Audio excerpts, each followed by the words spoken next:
De data asta țin expres. Am spus pe 4 albume, dar cred că nimeni n-a înțeles. Știu că mulți cunosc ce înseamnă viața de cartier, dar nu știu câți recunosc că sunt cu totul altfel pentru voi toți băieți de cartier. Respect, ați plecat de jos, nu v-ați îmbogățit direct. Ați trecut prin tot, palme, vorbe și durere.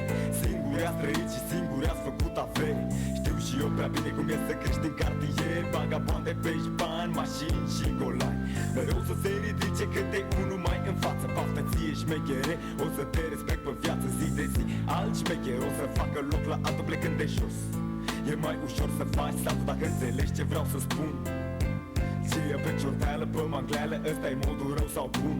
Mulți ori să judece greșit și mulți ori să respecte. Cei născuți, crescuți aici cunosc prea multe aspecte. Ocolec să o spun pe față, sună ajelit. Pentru cei din cartier este o poveste fără sfârșit. De multe ori mă întreb, oare cât o să mai țină?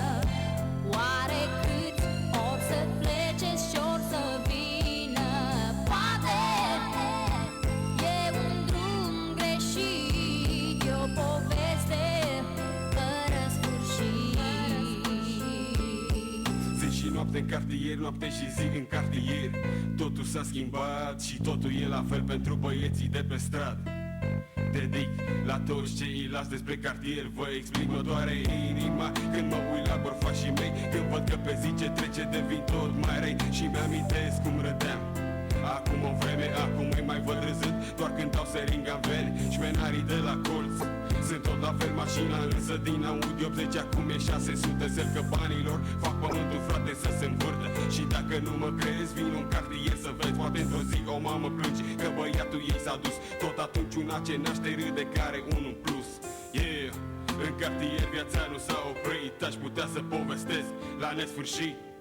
De multe ori mă întreb, oare cât o să mai țină? Oare cât ori să plece și ori să vină? Poate e un drum greșit, e o poveste fără sfârșit. În cartier e la fel ca la închisoare. Dacă nu poți să ieși afară, trebuie să fii tare, crezi bani la bani. Și păduche la păduche trage. Cei de sus nu te ascultă, nici nu stau paci. Figa mama lor, a dracu să fie, căci nu ți-aduc nici măcar o bucurie. Băieții se târăsc prin cartier din ce în ce mai rău. Unii ajung la vechi, iar alții la bulău. Alții se ridică și fac banul gros. Viața e nedreaptă dacă rămâi jos. Așa e în cartier, nu trebuie să te dai la fund. Nu-ți cu pumnii tragi cu dinții ca să ai mai mult. Niciun senator n-a coborât vreodată în cartier. Niciun deputat n-a știut ce înseamnă lefte. Iar eu sunt de acolo de unde tu nici nu gândești, unde soarele răsare doar dacă îl plătești.